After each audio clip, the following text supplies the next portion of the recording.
स्पर्धा 365 मध्ये तुम्हा सर्वांचं खूप खूप स्वागत आहे। आज बघा आपण गट क संयुक्त पूर्व परीक्षा 2025 चा पेपर इथे घेणार आहोत। बघा परीक्षा कधी झालेली तर 11 जानेवारी 2026 रोजी हा पेपर झालेला, म्हणजे रिसेंटचा पेपर आहे। आपण जी ही पीवायक्यू सुरू केलेली आहे ते रिसेंट पासून म्हणजे 2025 पासूनच्या आधीच्या अशी आपण मागे मागे जाणार आहोत। ठीक आहे, आता हा आपली जी पीवायक्यू सीरीज असणार आहे ते आता 25 चा पेपर दोन पार्ट म्हणजे तुम्हाला जास्त लोड नाही यावा यासाठी आपण दोन पार्ट मध्ये घेतला, पार्ट 1 पार्ट 2 मध्ये घेतलेला आहे। बघा एमसीक्यू अत्यंत महत्त्वाचे असतात, ज्यांचा एक एमसीक्यू वरती होल्ड आहे ते कॉम्पिटिशन मध्ये ऑलरेडी खूप पुढे असतात। तुम्हाला या कॉम्पिटिशन मध्ये पुढे नेण्यासाठी आपण ही पीवायक्यू सीरीज चालू केलेली आहे। याच्यामध्ये बघा फक्त आपण काय करतोय, प्रश्न वाचतोय आणि त्याचं उत्तर देतोय असं नाही, आपण त्या प्रश्नाचं डिटेल मध्ये एक्सप्लेनेशन घेतोय, जेणेकरून प्रश्न जरी रिपीट झाला किंवा त्याच्यावरती बेस अजून दुसरा नवीन जरी क्वेश्चन तयार झाला तरी तुमचा इथे पूर्णपणे अभ्यास झालेला असेल। आणि हे सीरीज पाहिल्यानंतर फक्त तुमचे कन्सेप्टच क्लिअर नाही होणार तर तुमचा इथे अभ्यास देखील होणार आहे। त्यामुळे ही सीरीज तुम्हाला कंटिन्यू करायची आहे आणि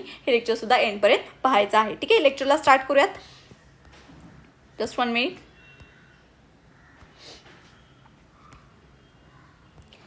बघा पहिला प्रश्न आहे, सन 1915 मध्ये महात्मा गांधीजी भारतात आल्यानंतर पुढीलपैकी कोणते प्रश्न त्यांनी यशस्वीपणे हाताळले। आता प्रश्न व्यवस्थित वाचायचे, भारतामध्ये आल्यानंतर आणि त्यांनी काय म्हटले बघा, इथं सन दिलंय, त्यांनी सन दिलेला आहे की कधी। ठीक आहे, तर कधी 1915 मध्ये। ठीक आहे, आता ऑप्शन काय आहे तर बिहारमधील चंपारणमधील निळीचा प्रश्न, दुसरा आहे खेडा येथील शेतकऱ्यांचा शेतसरा प्रश्न, अहमदाबाद शहरातील मिल मजूर आणि मालक यांच्यातील संघर्ष आणि मुस्लिमांसाठी स्वतंत्र मतदारसंघाची निर्मिती। आता ह्या 4 घटना आहेत। आता इथं गांधीजी भारतात परत आल्यानंतर ह्या कदाचित त्यातली एखादी घटना अशी असेल जी आधी पण झालेली असेल। ठीक आहे, त्यामुळे तुम्हाला व्यवस्थित त्यांचा कार्यक्रम जो आहे तो तुम्हाला कालक्रम जो आहे तो माहिती असणं गरजेचं आहे। बघा तुम्ही जर ड ऑप्शन बघितला तर मुस्लिमांसाठी स्वतंत्र मतदारसंघाची काय केलेलं मेन्शन कुठे केलेलं होतं तर 1909चा जो तुमचा मॉर्ले मिंटो ऍक्ट होता, मॉर्ले मिंटो जो ऍक्ट होता त्याच्यामध्ये तुम्हाला इथे दिसून येईल त्याचं मेन्शन। पण हा कधीचा आहे 1909चा, पण गांधीजी भारतामध्ये कधी आलेले तर 1915 नंतर, त्यामुळे ह्याचा तर संबंध येत नाहीये। मग उरल्या 3 घटना तुम्ही जर ड कट केलं, बघा इथं जर ड कट करताय तर उत्तर तुमचं डिरेक्टली येणार आहे। ठीक आहे, तरी सुद्धा आपण इथे याचं डिटेल एक्सप्लेनेशन बघूया। बघा गांधीजींचं भारतामध्ये आगमन कधी झालेलं तर 9 जानेवारी 1915 मध्ये, यालाच आपण प्रवासी भारतीय दिवस वगैरे म्हणत असतो, हे सुद्धा एक फॅक्ट लक्षात ठेवा। ठीक आहे, आता ह्या ज्या घटना आहेत, आता ह्या घटना इथे पेपरमध्ये विचारला, पण नेक्स्ट क्वेश्चन कसा फ्रेम होऊ शकतो यांचा सिक्वेन्स तुम्हाला विचारतील। गांधीजी आल्यानंतर त्यांचा कुठला सिक्वेन्स होता, म्हणजे त्यांनी जे कार्यक्रम हाती घेतले त्याचा सिक्वेन्स विचारतील। ठीक आहे, पहिलं काय आहे चंपारण सत्याग्रह, अहमदाबाद गिरणी लढा आणि खेडा सत्याग्रह। आता हे तुम्हाला ह्याच सिक्वेन्स लक्षात ठेवायचं, त्यासाठी आपल्याकडे ट्रिक आहे बघा, केक ही ट्रिक आहे। याच्यामध्ये सी म्हणजे काय चंपारण्य, आता ए म्हणजे काय अहमदाबाद आणि तुमचं के जे आहे ते खेडासाठी आहे। ठीक आहे, खेडासाठी आहे के या पद्धतीने हे ट्रिकने लक्षात ठेवा। आणि स्पेसिफिक जर इयर विचारलं तर चंपारण्य कधी झालेला तुमचा 1917 मध्ये झालेला, अहमदाबाद कधी झालेला तर 1918 मध्ये झालेला आणि खेडा तुमचा 1918 मध्ये झालेला। आणि हे तर आपण बघितलेलं ऑलरेडी की मॉर्ले मिंटो ऍक्ट मध्ये मुस्लिमांसाठी सेपरेट इलेक्टोरेट किंवा स्वतंत्र मतदारसंघाची घोषणा केलेली होती। ठीक आहे, आय होप तुम्हाला इथे क्लिअर झालं असेल। नेक्स्ट क्वेश्चनकडे जाऊयात।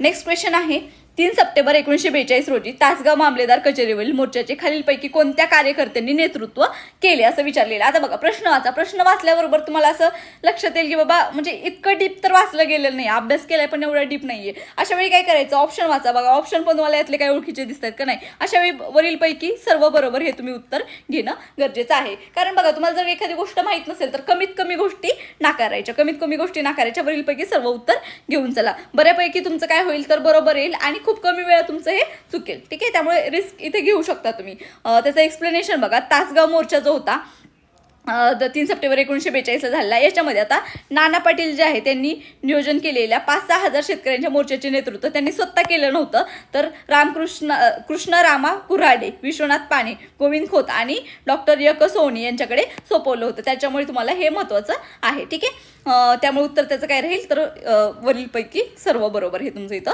उत्तर राहणार आहे। ठीक आहे, चलो तिसरा प्रश्न आहे, आय होप स्पीड बरोबर असेल। आपण जरा जिथे एक्सप्लेनेशन घ्यायची गरज तिथे डिटेलमध्ये घेऊयात, जिथे फास्ट घ्यायची गरज आहे तिथे फास्ट घेऊयात, म्हणजे तुमचा पण वेळ वाचेल आणि एक्सप्लेनेशन मग तुम्हाला व्यवस्थित मिळेल। ठीक आहे, बघा काय आहे वरील वर्णनावरून समाजसुधारकाला ओळखा. त्यांनी ज्ञानप्रकाश हे मराठी वृत्तपत्र काढले. सरकारने त्यांना जस्टिस ऑफ पीस व राव बहादूर या पदव्या देऊन गौरव केला. त्यांना संगीत विषयाची आवड होती. तर खालीलपैकी कुठला समाजसुधारक, आता हा MPSCचा इतिहासामधला फेवरेट टॉपिक आहे. ते समाजसुधारक विचारताना काय करतात, डिरेक्टली नाही विचारत, ते काय करतात, त्यांचं डिस्क्रिप्शन वर्णन देतात आणि ओळखा हा समाजसुधारक कोण आहे. यासाठी तुम्हाला काय गरजेचं आहे, समाजसुधारकांचं डिटेल वाचन गरजेचं आहे. डिटेल म्हणजे खूप डिटेल का, तर नाही, तर जे त्यांचे मेन गोष्टी आहेत ज्या तुम्हाला माहिती असल्या पाहिजे त्या असल्याच पाहिजे. कारण तुम्हाला एक जरी माहिती असलं तर इथे तुमचं उत्तर येऊन जातं. आता बघा इथं जर तुम्ही बघितलं ज्ञानप्रकाश हे जे वृत्तपत्र मराठीमध्ये काढलं, तर तुम्ही जर ऑप्शन बघितले ना, तर ऑप्शन बघितले तुमच्या लक्षात येईल ज्ञानप्रकाश हे वृत्तपत्र कोणाशी रिलेटेड आहे, तर कृष्णाजी रानडे यांच्याशी रिलेटेड आहे. त्यामुळे इथं ऑप्शनमध्ये तर कृष्णाजी रानडे अशी व्यक्तीच दिसत नाहीये. आणि सेम हे खालचे जे दोन्ही वाक्य आहेत ते सुद्धा त्यांच्याशीच रिलेटेड आहेत, की सरकारने त्यांना जस्टिस ऑफ पीस व राव बहादूर म्हणून पदवी दिलेली आणि त्यांना संगीत विषयाची आवड होती. म्हणजे इथं ऑप्शनमध्ये कृष्णाजी रानडे असते तर ते आपण टिक केलं असतं, पण इथं नाहीये. म्हणजे इथं तुमचं उत्तर काय यायला पाहिजे, वरीलपैकी नाही. ठीक आहे, चलो इथं आपण काय करूया, आता हा झाला आपल्या याचं उत्तर झालं, पण थोडे डिटेलमध्ये बाकीचे ऑप्शन्स सुद्धा ॲनालिसिस आपण इथे करून घेऊयात. बघा काय म्हटलेलं आहे, ज्ञानप्रकाश वृत्तपत्र 1889, ठीक आहे, 89 स्वतंत्र स्वदेश आणि ज्ञान. आता हे कोणाचं आहे, तर कृष्णाजी रानडे यांचं हे वृत्तपत्र आहे. मराठी भाषेतले पहिले दैनिक आहे. आता हे इम्पॉर्टंट काय, मराठी भाषेतले ते पहिले दैनिक. हे साप्ताहिक कधी तर 100 वर्ष चालले, ठीक आहे, दैनिक साप्ताहिक आहे हे. तर हे 100 वर्ष चाललं. विष्णुशास्त्री पंडित, आता त्यांच्याबद्दल बघा, इंदुप्रकाश या साप्ताहिकातून मराठीमध्ये त्यांनी विचार मांडले आणि इंग्रजीमध्ये कोणी मांडले, तर रानडे यांनी मांडले. ईश्वरचंद्र विद्यासागर यांच्या विधवा विवाहाला त्यांनी काय केलेला, या ग्रंथाचा त्यांनी मराठीमध्ये अनुवाद केला. त्यामुळे यांना मराठी जे ईश्वरचंद्र विद्यासागर सुद्धा म्हटलं जात होतं. गोपाळ हरी देशमुख, त्यांना आपण लोकहितवादी म्हणतो, माहिती आपल्याला. तर त्यांचं मासिक कोणतं होतं, Lokhitwadi. Just 1 minute, sorry. Dnyanprakash व इंदुप्रकाश नियतकालिके काढण्यात त्यांचा पुढाकार होता. हितेच्छू नावाचं त्यांनी काय केलेलं, तर साप्ताहिक सुद्धा काढलेलं. हे इम्पॉर्टंट आहे, लक्षात ठेवा. ठीक आहे, बाबा पद्मनजी त्यांचं काय होतं, तर यमुना पैठणच फेमस आहे, लक्षात ठेवा. मराठी साहित्यातली पहिली स्वतंत्र सामाजिक कादंबरी ब्राह्मणांचे कसब या ग्रंथाला त्यांनी प्रस्तावना लिहिली. तसेच अरुणोदय हे त्यांचं काय आहे, तर आत्मचरित्र आहे. ठीक आहे, बघा चौथा प्रश्न आहे, खालील विधाने वाचून कोणत्या स्त्री समाजसुधारकाच्या कार्याची ओळख होते. सेम समाजसुधारकाचा प्रश्न आहे, इथं सुद्धा डिस्क्रिप्शन दिलेलं आहे आणि तुम्हाला ओळखायचं आहे. ठीक आहे, बघा इथं काय आहे, शारदा सदन आणि आर्य महिला समाज या संस्थेच्या स्त्री उद्धाराच्या कार्यात त्या सक्रिय होत्या. आता 1 मिनिट, आता तुम्हाला काय होईल माहिती आहे का, इथं शारदा सदन आणि आर्य महिला समाज हे म्हटलं की तुमच्या डोक्यामध्ये कोणती व्यक्ती येणार आहेत, तर पंडिता रमाबाई. पण खालचे 2 स्टेटमेंट सुद्धा व्यवस्थित वाचायचे आणि मग प्रश्नाला उत्तराला टिक करायचं. कदाचित तुमचं असं फास्टमध्ये तुम्ही करू शकता. ठीक आहे, मग ते या कार्यात सक्रिय होतं, स्थापना केली असं म्हटलंय का, नाही. त्यामुळे दुसरं वाचा, काय म्हटलंय, 1913 मध्ये समाजसेवेच्या कार्यासाठी त्यांना केसरी हिंद या पदवीने त्यांचा सन्मान केला. करेक्ट आहे. 1894 साली त्यांना हिंदू लेडीज क्लब सोशल क्लबची स्थापना केली. हे म्हटलं की तुमच्या डोळ्यासमोर कोणतं नाव आलं पाहिजे, तर रमाबाई रानडे. ठीक आहे, त्यानंतर बघा, ठाकरसी व टाटा कुटुंबियांनी त्यांच्या स्त्री औदार्याच्या कार्याला आर्थिक पाठबळ दिले. म्हणजे हे कोणाबद्दल डिस्क्रिप्शन आहे सगळं, तर रमाबाई रानडे. त्यामुळे उत्तर तुमचं काय असणार आहे, रमाबाई रानडे. ऑप्शन क्रमांक 3. पंडिता रमाबाई मारायचं नाही, कारण बऱ्याच मुलांचं काय होतं, पटकरून शारदा सदन वाचलं, आर्य महिला समाज वाचलं की तुम्ही उत्तर काय करता, तर पंडिता रमाबाई देता. गडबड करायची नाही. ठीक आहे, चलो आता आपण डिटेलमध्ये बघूयात 4 ऑप्शनबद्दल. इथे रमाबाई रानडेबद्दल बघूयात. तर काय आहे, सेवा सदनची स्थापना. आता सेवा सदन म्हटलं की काय आठवायला पाहिजे तुम्हाला, तर रमाबाई रानडे. कधी केलेली, तर 1908 मध्ये त्यांनी पुण्यामध्ये केलेली. त्यांना केसरी हिंद हे सुद्धा किताब मिळालेलं होतं 1913 मध्ये. 1894 मध्ये Hindu ladies social and literary क्लबची त्यांनी स्थापना केलेली. त्यांना आर्थिक स्वबळ कोणी दिलेलं होतं, तर जमशेदजी टाटा आणि विठ्ठलदास ठकरसी यांनी मिळून दिलेलं होतं. म्हणजे त्यांच्या कार्यामध्ये त्यांनी मदत केलेली, आर्थिक मदत. आत्मवृत्त काय आहे त्यांचं, इम्पॉर्टंट आहे, बऱ्याच वेळा विचारलं सुद्धा जातं. आमच्या आयुष्यातील काही आठवणी. ठीक आहे, हे आत्मवृत्त आहे त्यांचं. पंडिता रमाबाई आर्य महिला समाज आणि शारदा सदनची स्थापना त्यांनी केलेली होती. ठीक आहे, स्थापना विचारलं तर हे म्हणता येईल, पण यांना मदत या कार्यामध्ये कोण सक्रिय होत्या, पंडिता रमाबाई सुद्धा सक्रिय होत्या.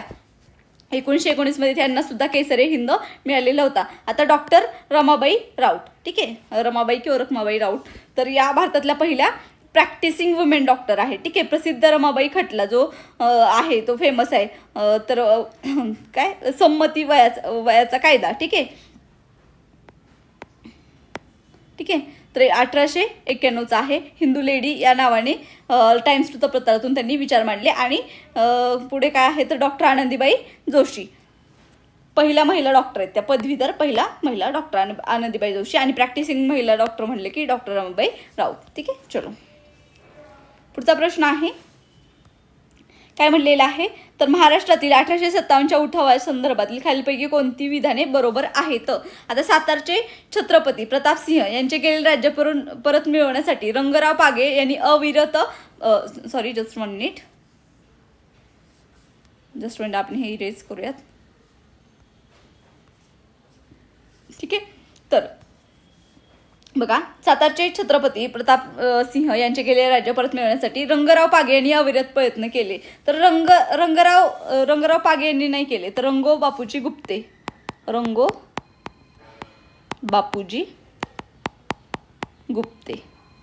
ठीक आहे, यांनी अविरत प्रयत्न केले. त्यामुळे पहिलं तर तुमचं चुकीचं येणार आहे, ठीक आहे. तर बघा, कोल्हापुरात 31 जुलै 1857 रोजी 21व्या व 28व्या तुकडीतील शिपायांनी बंड केले. तर हे 21व्या किंवा 28व्या नाही तर 27व्या, ठीक आहे. एकदम मायन्यूट त्यांनी चुकवलेलं आहे, पण त्यामुळे वाचताना एकदम व्यवस्थित वाचायचं. आणि हा आपला अभ्यासाचा पाठ आहे, त्यामुळे हे तुम्हाला माहिती असणं अपेक्षित आहे, ठीक आहे. हे सुद्धा तुमचं काय होईल तर हे सुद्धा कट होईल. त्यानंतर बघा, नरगुंदेच्या भावे संस्थानिकाचा दत्तक पुत्र अमान्य झाल्यामुळे मे 1858 मध्ये त्यांनी बंड केले. बरोबर आहे, हे विधान सुद्धा बरोबर आहे. 11 एप्रिल 1858 रोजी आंबापानच्या लढाईत भिल्लांचा पराभव झाला. इंग्रजांनी काय केलेलं तर आंबापानच्या लढाईमध्ये भिल्लांचा पराभव केलेला, हे सुद्धा विधान इथे बरोबर आहे. त्यामुळे इथं तुमचं बरोबर काय आहे हे विचारलंय, हे बरोबर आहे की नाही हे विचारलं, हे सुद्धा एकदा व्यवस्थित चेक करायचं. त्यामुळे उत्तर काय असणार आहे तुमचं तर इथे तुमचं उत्तर येईल क आणि ड, बरोबर हे तुमचं इथं उत्तर यायला पाहिजे, ठीक आहे.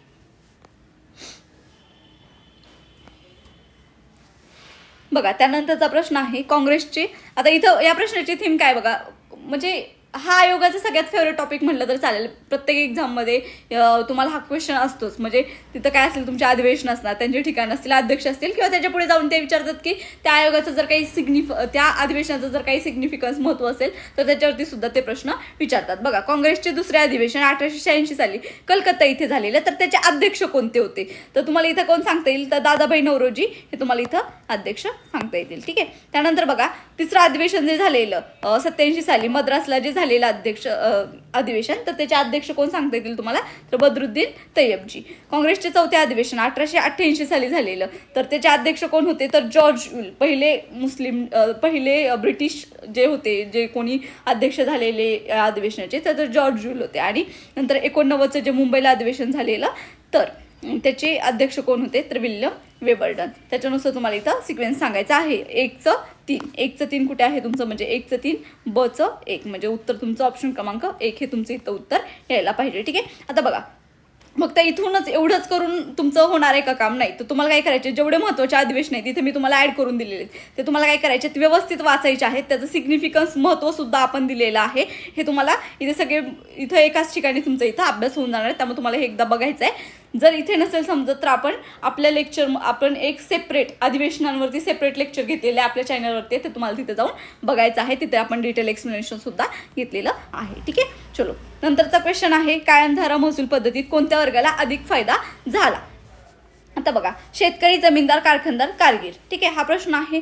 आता याचं उत्तर काय असणार आहे बघा. आता कॉमन सेन्सने सोडा, बाकी काही तुम्हाला माहित नाही. आता ह्या ज्या पद्धती होत्या याच्यामध्ये कधी शेतकऱ्याला फायदा झालेला तुम्ही बघितलाय का नाही, शेतकऱ्याला तर फायदा तुम्हाला झालेला दिसून येत नाहीये. त्यामुळे तुमचं उत्तर काय असणार आहे तर तुमचं पहिलंच कट होणार आहे. म्हणजे तुमचं काय असेल 2 किंवा 4 पैकी उत्तर असायला पाहिजे, ठीक आहे. चलो, आपण एक्सप्लेनेशन बघूया. बघा, आता ह्या सेटलमेंट इम्पॉर्टंट आहेत. रिसेंटली आता जी राज्यसेवेची प्रिलिम झाली त्याच्यामध्ये सुद्धा सेटलमेंटवरती प्रश्न होता. इव्हन प्रत्येक एक्झाममध्ये सेटलमेंटचा प्रश्न आहे असं म्हटलं तरी चालणार आहे, ठीक आहे. आता बघा, इथं तुम्हाला काय दिलेलं आहे तर सेटलमेंट दिलेलं आहेत. जस्ट 1 मिनिट, पाणी पिते, तोपर्यंत तुम्ही रीड करा.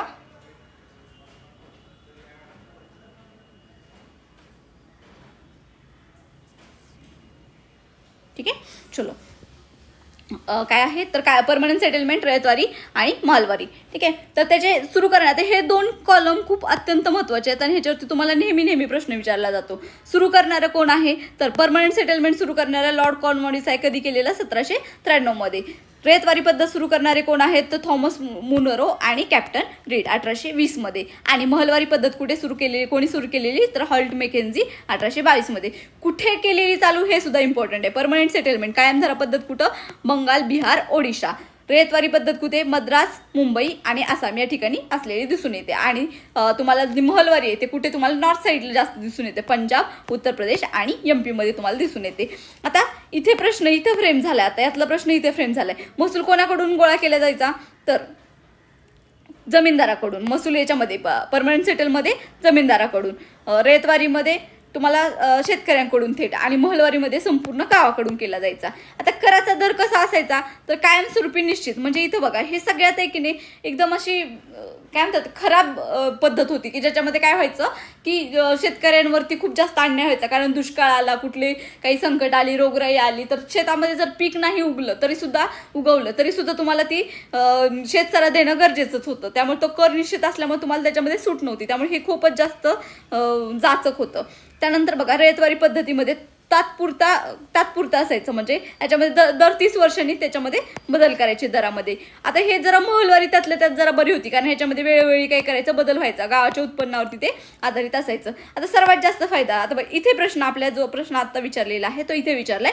तर ह्याच्यामध्ये कायमधारामध्ये कोणाला, फक्त जमीनदाराला फायदा, रयतवारीमध्ये ब्रिटिश सरकारला फायदा आणि महलवारीमध्ये काय तर ब्रिटिश सरकारला फायदा. इथं कुठेही तुम्हाला शेतकऱ्याला फायदा झालेला आहे असं इथं दिसतंय का तर इथं तुम्हाला कुठेही तुम्हाला शेतकऱ्याला फायदा झाला असं दिसत नाही. ठीक आहे, चलो आपण आपल्या क्वेश्चनकडे जाऊया. Just 1 minute. ठीक आहे, आता बघा इथे तुम्हाला क्वेश्चन दिसेल तर मग उत्तर काय यायला पाहिजे तर फक्त इथं जमीनदाराला फायदा होते. म्हणजे ऑप्शन क्रमांक 4 हे तुमचं इथं उत्तर यायला पाहिजे. ठीक आहे, आय होप म्हणजे आय नो दॅट की एक्सप्लेनेशन खूप जरा लेंदी होत आहे पण इथेच तुमची कन्सेप्ट क्लिअर होणं गरजेचं आहे जेणेकरून याच्यावरती जरी क्वेश्चन नंतर आला तरी तुमचं चुकलं नाही पाहिजे. ठीक आहे, खालीलपैकी कोणत्या वृत्तपत्र आणि साहित्याची लाला लजपतराय यांचा संबंध नाही. बघा अगेन प्रश्न व्यवस्थित असायचा, संबंध नाही असं म्हटले, आहे असं म्हटले का नाही. ठीक आहे, चलो आता काय म्हटलेलं आहे आपण एक काम करूयात, आधी आपण याचं एक्सप्लेनेशन बघूयात आणि मग प्रश्नाकडे येऊयात. बघा पहिलं जे विधान आहे जर ठीक आहे विधान वाचून घेऊयात. त्यांनी पंजाबी हे वृत्तपत्र प्रकाशित केले. त्यांनी यंग इंडिया या ग्रंथाचे लेखन केले. तिसरं आहे वंदे मातरम या वृत्तपत्रातून त्यांनी पॅसिव्ह रेझिस्टन्स थेअरीचा सिद्धांत मांडला. आता पॉलिटिकल फ्युचर ऑफ इंडिया या ग्रंथाचे त्यांनी लेखन केले. आता ह्यातली कोणतं जे आहे ते ज्याचा त्यांच्याशी संबंध नाही हे आपल्याला बघायचं आहे.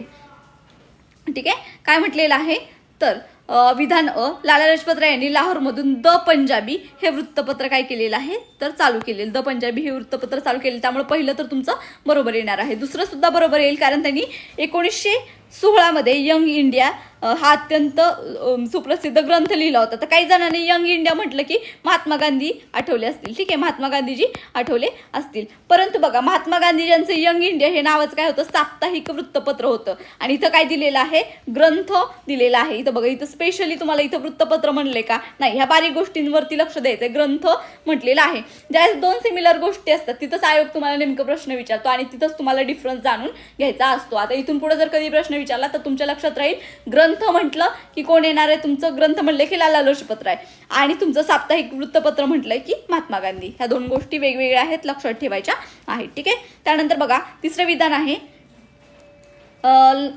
पॅसिव्ह रेझिस्टन्स सिद्धांत अरविंद घोष यांचा आहे आणि त्यांनी वंदे मातरम या इंग्रजी साप्ताहिकामध्ये लिहिलेला. आता तुम्हाला कदाचित वंदे मातरम हे लाला लजपतराय यांचं आहे त्यामुळे तुम्हाला असं कदाचित ते बरोबर वाटू शकतं पण त्यांनी सिद्धांत स्वतः लाला लजपतराय यांनी हा सिद्धांत लिहिलेला आहे का, या सिद्धांताचं लेखन केलेलं आहे किंवा मांडलेलं आहे का नाही तर ते अरविंद घोष यांचा आहे. हे लक्षात घ्या, अरविंद घोष यांचा आहे. त्यांनी स्वतः इथं सिद्धांत मांडलेला नाही त्यामुळे तुमचं काय येणार आहे क हे इथे चुकीचं राहणार आहे. ठीक आहे, आता ड बघा the political future of India या पुस्तकाचं लेखन लाला लजपतराय यांनी 1919 मध्ये केलेलं त्यामुळे तुमचं ड सुद्धा इथं बरोबर येणार आहे. म्हणजे तुमचं बरोबर काय ते ऑप्शन बरोबर आहे, ब बरोबर आहे, ड बरोबर आहे. चुकीचा कोणता आहे तुमचा तर क चुकीचा आहे आणि विचारलेलं काय संबंध नाही. म्हणजे तुमचं उत्तर काय यायला पाहिजे केवळ क. म्हणजे 8वेचं उत्तर काय असेल ऑप्शन क्रमांक 2 हे इथे उत्तर असणार आहे. ठीक आहे, चलो.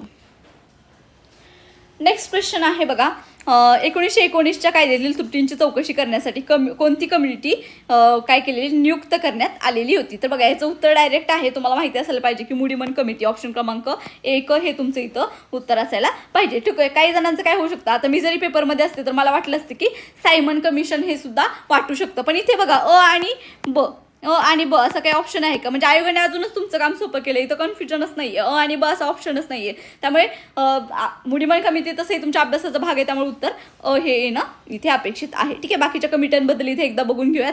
मुडीमन कमिटी काय होती तर 1924 साली स्थापन केलेली, तर मॉन्टेस्क्यूच्या जेम्सबर्गच्या कायद्यातील त्रुटी आणि द्विदल पद्धतीच्या कामकाजाची चौकशी करण्यासाठी ही स्पेशल होती. ठीक आहे. ह्याचं कामच हे होतं, त्यामुळे हे उत्तर असणं अपेक्षितच होतं.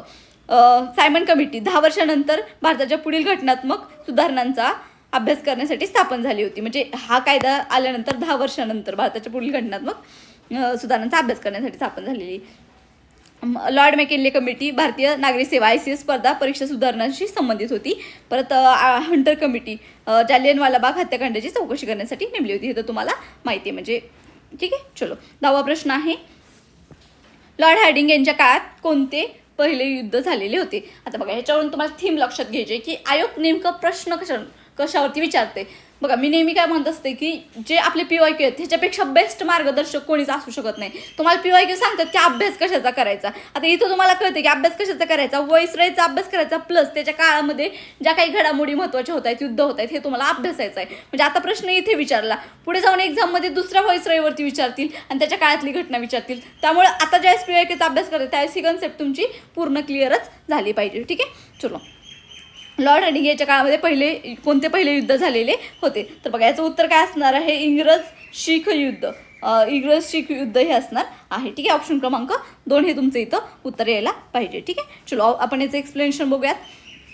बघा लॉर्ड हार्डिंग त्याचा कार्यकाल काय, 1844 ते 1848च्या काळामध्ये पहिले इंग्रज शीख युद्ध झालेलं होतं. ठीक आहे. परिणाम शीखांचा पराभव झाला आणि 1846मध्ये लाहोरचा तो होऊन हे युद्ध संपले. ठीक आहे. इतर पर्यायाबद्दल बघूयात आपण. इंग्रज मराठा युद्ध हे कधी झालेलं, आता कार्यकाल लक्षात घ्या, 1775 ते 1818 दरम्यान झाली आणि हे लॉर्ड हार्डिंगच्या एकदम आधीच्या काळातच झालेले आहे, म्हणजे ह्याचा कार्यकाल याच्यापूर्वीच ते संपलेलं होतं. ठीक आहे. त्यानंतर बघा इंग्रज अफगाण युद्ध, पहिले युद्ध 1838 ते 1842 दरम्यान लॉर्ड ऑकलंड यांच्या काळामध्ये लढलं गेलेलं आहे. इंग्रज मुघल युद्ध 1764 मधील बक्सरचे युद्ध हे या संदर्भातली मुख्य घटना आहे, ज्याचा लॉर्ड हार्डिंग याच्याशी काही संबंध नाही. ठीक आहे. अशाच पद्धतीने तुम्ही अदर व्हॉइसरॉय जे आहेत आणि त्यांच्या काळातील जे काही महत्त्वाच्या घटना आहेत त्या तुम्हाला अभ्यासायच्या आहेत. ठीक आहे. चलो भारतामध्ये प्रथम क्लोन पद्धतीने जन्मलेले गिर गाईच्या वासराचे नाव काय आहे? आता हा तुम्हाला असं एकदम रॅन्डम प्रश्न टाईप विचारलेला आहे, किंवा म्हणजे अभ्यासाचा म्हणजे एखाद्याने वाचलेला पण असेल, अभ्यासाचा भाग पण असेल, किंवा एखाद्याच्या वाचनामध्ये. आता अभ्यासाचा आवा काय एवढा आहे, प्रत्येक गोष्ट वाचलेलीच येईल असं काही नाही आहे. तर याचं उत्तर आहे बघा 11वेचं उत्तर आहे ऑप्शन क्रमांक 4 गंगा हे याचं उत्तर आहे. ज्यावेळेस मी पेपर दिलेला त्यावेळेस माझा सुद्धा हा प्रश्न चुकलेला होता. ठीक आहे. चलो त्यानंतर बघा संयुक्त राष्ट्रसंघाच्या जागतिक कार्यसूची आराखडा 2025 नुसार शाश्वत विकासाची किती उद्दिष्ट आहेत? बघा एकूण किती उद्दिष्ट आहेत तर 17 उद्दिष्ट तुम्हाला इथं सांगता येतील आणि त्याची जे सब गोल्स आहेत ते किती आहेत 169 इतके आहेत. ठीक आहे. हे तुम्हाला नेहमी याच्यावरती SDG हा तुमच्या सिलेबसचा पार्ट आहे, त्याच्यामुळे तुम्हाला नेहमी क्वेश्चन विचारतात. आता तुम्हाला काय करायचं SDGवरती कसाही प्रश्न विचारला तर तुम्हाला यावा, यासाठी तुम्हाला इथं SDGचा पूर्ण अभ्यास करायचा आहे. बघा संयुक्त राष्ट्रांनी सप्टेंबर 2025 जी परिषद झालेली त्याच्यामध्ये अजेंडा 2030 स्वीकारलेला होता आणि त्याच्यामध्ये यांनी SDG काय केलेले तर स्वीकारलेले होते आणि त्याची अंमलबजावणी जर विचारलं तर 1 जानेवारी 2016 पासून अंमलबजावणी झालेली दिसून येते. तर किती वर्षापर्यंत? 15 वर्षाच्या कालावधीसाठी स्वीकारलेली हे 2016 ते 30 पर्यंत. आपण हे बघितलं 17 SDG आणि 169 काय असणार त्याची उपलक्ष्य असणार आहेत. आता हे तुम्हाला कदाचित पुढे काय करतील की डिरेक्टली विचारतील हे SDG कशाशी रिलेटेड आहे, ते कशाशी रिलेटेड आहे. हे तुम्हाला तक्ता दिलेला आहे, तुम्हाला व्यवस्थित वाचायचं आहे. आणि आपण बघा ह्याच्यावरती ट्रिक घेऊन येणार आहे आणि ह्याच्यावरती व्हिडिओसुद्धा एक आपल्या चॅनलवरती अपलोड करणार आहे, जेणेकरून तुमचे 17च्या 17 SDG आहेत जे तुमच्या लक्षात राहतील, परफेक्ट लक्षात राहतील. आपण ट्रिकनी घेऊयात. ठीक आहे. चलो पुढचा प्रश्न आहे खनिजांवरचा प्रश्न आहे. बघा काय म्हटलेलं आहे, खनिज आणि त्यांचं उत्खनन क्षेत्र दिलेलं आहे. हा सुद्धा MPSCचा एक फेवरेट पार्ट आहे की खनिज आणि त्यांचे क्षेत्र वगैरे विचारले जातात. ठीक आहे, मॅग्नीज, लोहखनिज, बॉक्साईट आणि क्रोमाईट. ठीक आहे, चलो आपण काय करूयात त्याचं आधी एक्सप्लेनेशन बघूयात आणि मग इकडे येऊयात. ठीक आहे, आता आपण इथे काय केलं, महत्त्वाचे जेवढे लोहखनिज आहेत त्यांचे आपण रॉक टाईप कुठल्या रॉकमध्ये सापडतात, त्यांचा जिल्हा कोणता आणि क्षेत्र कोणतं हे घेतलेलं आहे, जेणेकरून नेक्स्ट टाइम विचारलं तर तुम्हाला माहिती असावी. बघा, चुनखडकचं काय आहे, प्रमुख उत्खनन क्षेत्र कुठं, राजूर, मुकुटबन आणि वरोरा. इथं तुम्हाला काय सापडते, चुनखडक सापडते. क्रोमाईट तुम्हाला कुठं सापडतं बघा, क्रोमाईट तुम्हाला जानोली, कणकवली आणि वांगदा हे सापडतात. हे तुम्ही नंतर वाचून घ्या, मी तुम्हाला फक्त उत्खनन क्षेत्र इथं सांगून देते. सिलिका सँड किंवा काचवाळू जी आहे तर ती कुठे सापडते, रेडी, वेंगुर्ला, कुडाळ आणि लांचा. कायनाईट कुठं सापडतो, पोहरा, दहेगाव. ठीक आहे, परत तुमचं जे दगडी कोळसा आहे तो कुठे सापडतो. आता हे इम्पॉर्टंट आहे बघा, काय जे इम्पॉर्टंट आहे ते लक्षात ठेवायचे. दगडी कोळसा झालं, तुमचे आयर्न, परत बॉक्साईट, हे ज्या ओर्स आहेत किंवा मॅग्नीज वगैरे हे लक्षात ठेवायचं. हे इकडचं जरी जास्त लक्षात नाही ठेवलं या साईडचं तरी चालेल, पण ह्या साईडचं तर कन्फर्म लक्षात ठेवा, कारण हे कसे इम्पॉर्टंट खनिज आहेत. ठीक आहे, कुठं सापडतं, बल्लारपूर, घुग्गुस, उमरेड, कामठी, वणी. ठीक आहे, मॅग्नीज कुठं सापडतं, चिखला, डोंगरी, कांद्री, मनरसर. ठीक आहे, मनसर. परत तुमचं लोहखनिज जे आहे ते सुरजागड, देवलगाव आणि रेडी, वेंगुर्लामध्ये. आणि बॉक्साईट जे आहे ते उदयगिरी, राधानगरी, पन्हाळा, श्रीवर्धन, म्हणजे तुमचं कोल्हापूर, रायगड, रत्नागिरी, म्हणजे कोकणाच्या साईडला जास्त बॉक्साईटचं तुम्हाला कॉन्सन्ट्रेशन झालेलं दिसून येतं. ठीक आहे, आता उत्तर बघूयात आपण.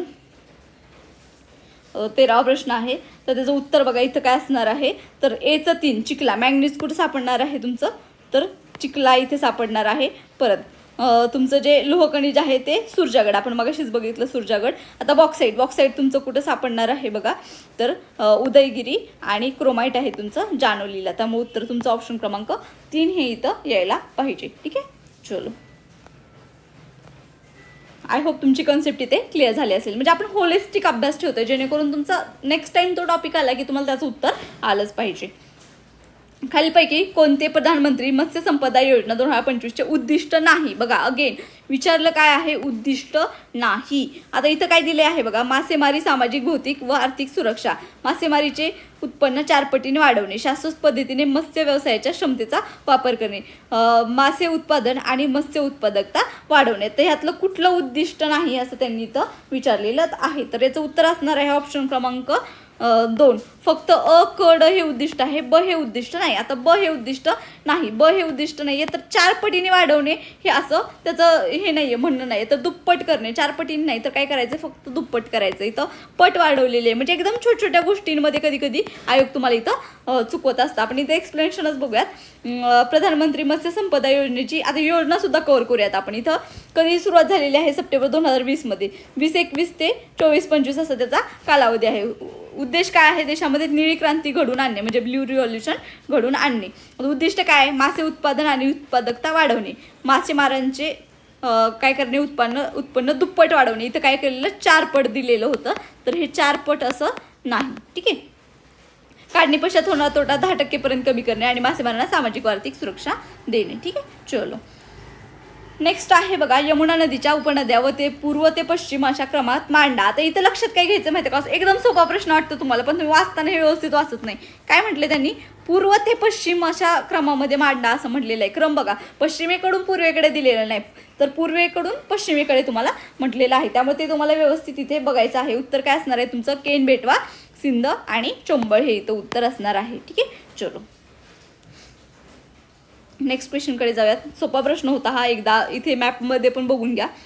ठीक आहे, बघा, केन बेतवा, सिंध, चंबळ अशा पद्धतीने हे वाचून घ्या तुम्ही. आणि मॅपमध्ये सुद्धा काय करायचं, म्हणजे याचा अर्थ तुम्हाला काय करायचं, महत्त्वाच्या नद्या आणि त्यांच्या उपनद्या सुद्धा कव्हर करायचे. नेक्स्ट टाइम जर तुम्हाला प्रश्न आला तर तो चुकता कामा नये. चलो, महाराष्ट्र इलेक्ट्रिक वाहन धोरण 2025 नुसार महाराष्ट्रातील महामार्गावरती किती अंतरावरती इलेक्ट्रिक वाहनांसाठी चार्जिंग स्टेशन बसवले जातील. आता हे स्पेसिफिक माहिती पाहिजे, इथं तुम्हाला काय अंदाज लावता येणार नाही. ठीक आहे, उत्तर काय असणार आहे तुमचं, 25 किलोमीटर अंतरावरती काय केलं पाहिजे, एक चार्जिंग स्टेशन उभारलं पाहिजे असं त्या धोरणामध्ये दिलेलं होतं. ठीक आहे, आता इथे आपण बघूयात. तर महाराष्ट्र इलेक्ट्रॉनिक व्हेकल धोरण 2025 नुसार महाराष्ट्र राज्यातील 25 किलोमीटर अंतरावरती चार्जिंग स्टेशन उभारले जातील. उद्देश काय आहे यांचा? लांब पल्ल्याच्या प्रवासात चालकांची रेंज एन्झायटी म्हणजे रेंज एन्झायटी किंवा बॅटरी संपण्याची भीती दूर करण्यासाठी त्यांनी काय केलेलं तर 25 किलोमीटरवरती एक चार्जिंग स्टेशन लावलं पाहिजे असं त्या धोरणामध्ये दिलेलं आहे. ठीक आहे, चलो नेक्स्ट क्वेश्चन आहे. कोपेन यांनी केलेल्या हवामान वर्गीकरण विभागानुसार भारताच्या पश्चिम किनारी प्रदेशात कोणत्या प्रकारचे हवामान आढळते असं विचारलेलं आहे. म्हणजे आता इथं इम्पॉर्टंट काय आहे बघा, कोपेन जे आहे त्याचं भारतीय वर्गीकरण किंवा महाराष्ट्राशी रिलेटेड जे काही वर्गीकरण आहे ते तुम्हाला इथे व्यवस्थित बघणं गरजेचं आहे, कारण याच्यावरती वारंवार तुमचा आयोग काय करतोय, प्रश्न विचारतोय. म्हणजे बघा तुम्हाला तुमच्या MCQ मधूनच किती हिंट आयोग देते की बाबा तुम्ही हा टॉपिक वाचा आणि किती डेटमध्ये वाचा हे सुद्धा तुम्हाला MCQ मुळेच समजतं. ठीक आहे, त्यामुळे याचं उत्तर काय असणार आहे? ऑप्शन क्रमांक 3 AMW कमी कोरड्या हिवाळ्यासह मान्सून प्रकार जो आहे तो तुम्हाला कुठे सापडतो तर भारताच्या पश्चिम किनाऱ्यावरती सापडतो, कमी कोरड्या हिवाळ्यासह मान्सून प्रकार. आता याला काही ऑप्शन नाही, हे तुम्हाला व्यवस्थित अभ्यास करणं गरजेचं आहे. जो पार्ट अभ्यासाचा आहे तो अभ्यास केलाच पाहिजे. आता हे तुम्हाला अभ्यास करणं गरजेचं आहे. इथे मी तुम्हाला दिलेला आहे हा चार्ट, तुम्हाला काय करायचं एकदा डोळ्याखालून घालवायचं. म्हणजे इथंच तुमच्या बऱ्यापैकी गोष्टी मी काय बोललेलं सुरुवातीला, इथं फक्त PYQ अनालिसिस नाही होणार, इथं तुमचा अभ्यास सुद्धा करून घेणार आहे. ठीक आहे, तुम्हाला व्हिडिओ पॉज करायचा आहे आणि हे एकदा वाचून घ्यायचं आहे. ठीक आहे, बघा आपण इथे वाचूयात काय म्हटलेलं आहे. कोपेन यांनी तापमान, पर्जन्यमान आणि नैसर्गिक वनस्पती यांच्या आधारावरती हवामानात काय केलेलं तर वर्गीकरण केलेलं होतं. त्यांनी कोपेन यांनी काय केलेलं, इंग्रजीतील मोठ्या अक्षरांचा म्हणजे कॅपिटल लेटरचा वापर मुख्य हवामान प्रकारासाठी आणि लहान अक्षरांचा वापर त्यांनी उपप्रकारासाठी केलेला होता. ठीक आहे, चलो हे एकदा वाचून घ्या तुम्ही. 18वा प्रश्न आहे. खालील विधानापैकी चुकीची विधाने कोणती? आता विचारलेलं काय आहे? चुकीचं. ठीक आहे, जस्ट 1 मिनिट. चुकीचं विचारलेलं आहे. उत्तराखंड, उत्तर प्रदेश, बिहार, पश्चिम बंगाल आणि मणिपूर ही भारतातील राज्ये नेपाळी सीमेला लागून आहेत. नेपाळ हे एक भूपरिवेष्टित देश आहे जो चीन आणि भारत या 2 महाकाय देशांमध्ये वसलेला आहे. भूतान हा देश नेपाळ या देशाचा शेजारी आहे. आता यातलं चुकीचं काय आहे हे तुम्हाला शोधायचं आहे. तर बघा याच्यामध्ये काय असणार आहे तर उत्तराखंड, आपण इथं काय करू आधी एक्सप्लेनेशन बघू आणि वाटलं तर मग परत येऊ, कारण मला इथे एक्सप्लेन करायला सोपं जाईल. ठीक आहे, बघा काय म्हटलेलं आहे. नेपाळला मणिपूरची सीमा लागत नाही. नेपाळला मॅपमध्ये बघायचं, मॅपमध्ये आहे का तुम्हाला नेपाळला मणिपूरची सीमा लागते का? नेपाळ इकडं राहतं, मणिपूर कुठं राहतं?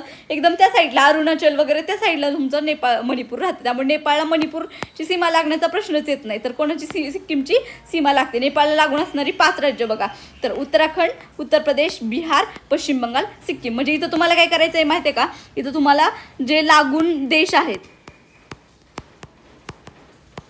आणि भारतातील त्यांच्या सीमा, भारतातील त्यांच्या राज्यांच्या ज्या सीमा आहेत त्यांचा तुम्हाला काय करायचं इथं सखोल अभ्यास करायचा, कारण प्रश्न विचारताय तुम्हाला. नेक्स्ट टाइम आणखी दुसऱ्या ह्याच्यावरती विचारतील तुम्हाला. नेक्स्ट टाइम अरुणाचलवरती विचारतील, नंतर तुम्हाला पंजाबवरती विचारतील, असं तुम्हाला क्वेश्चन विचारत राहतील किंवा भूटानवरती उद्या विचारतील. त्यामुळे तुम्हाला हे एक अभ्यासाचा पाठ आहे, हे सुद्धा करून घ्यायचं आहे.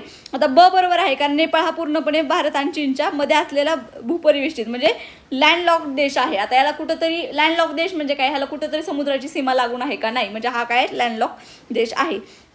विधान का चुकीचे आहे? नेपाळ व भूटान यांच्यामध्ये थेट सीमा नाही. नेपाळ आणि भूटान यांच्यामध्ये थेट सीमा नाही आहे. त्यांच्यामध्ये सिक्कीम राज्य येते बघा, वरती असं सिक्कीमचं वरती छोटासा पार्ट येतो, त्यांच्यामध्ये डायरेक्ट सीमा नाही. ठीक आहे, त्यामुळे तुमचं उत्तर इथं काय असणार आहे बघा, तुमचं सुद्धा चुकीचं असणार आहे, सुद्धा चुकीचं असणार आहे, फक्त तुमचं बरोबर आहे. त्यामुळे उत्तर तुमचं असणार आहे चुकीचं विचारलेले आणि कुठे आहे तर आणि किंवा आणि असं दिले. ऑप्शन क्रमांक 3 हे तुमचं इथं उत्तर असायला पाहिजे. थंड हवेच्या ठिकाण आणि जिल्हा यांच्या संदर्भात खालीलपैकी कोणते विधान चुकीचे आहे? अगेन इथं सुद्धा काय केलेलं आहे त्यांनी, चुकीचं आहे असं विचारलेलं आहे. लक्ष ठेवा, चुकीचं विचारलंय की बरोबर विचारलेलं आहे. पाल, जळगाव, तोरणमाळ, धुळे, महाबळेश्वर, सातारा, लोणावळा, पुणे. तर बघा याचं 19चं काय उत्तर असणार आहे? 19चं ऑप्शन क्रमांक 2 हे उत्तर असणार आहे. आता हे तर तुम्हाला कन्फर्म माहिती आहे, पाल जळगावमध्ये असणार आहे, महाबळेश्वर सातारामध्ये आणि लोणावळ्यामध्ये पुणे असणार आहे. आता हे तोरणमाळ जे आहे हे ठिकाण नंदुरबारमध्ये, म्हणजे तुम्ही अभ्यासाचं पार्ट आहे, तुम्हाला माहिती आहे की हे कुठं आहे तर नंदुरबारमध्ये आहे. ठीक आहे, धुळेमध्ये नाही. आपण एकदा काय करूयात, आता याच्यावरती विचारलंय कदाचित नेक्स्ट टाइम आणखी वेगळं काहीतरी थंड हवेचं ठिकाण घेतील, त्यामुळे आपण सगळे जिथे कव्हर करून घेतलेले आहे. ठीक आहे, ठीक आहे. चलो इथे तुम्हाला दिले चिखलदरा कुठे आहे? अमरावतीमध्ये आहे. माथेरान रायगडमध्ये, पाचगणी साताऱ्यामध्ये, आंबोली सिंधुदुर्गमध्ये, जव्हार पालघरमध्ये, इगतपुरी नाशिकमध्ये, भंडारदरा अहमदनगरमध्ये आणि अहमदनगर. ठीक आहे, अहमदनगर काढून टाका. ठीक आहे. परत मुलं ऑफेन्सिव्ह कमेंट करतील. अहिल्यानगर. ठीक आहे, अहिल्यानगर. परत पन्हाळा जो आहे तुमचा कोल्हापूरमध्ये.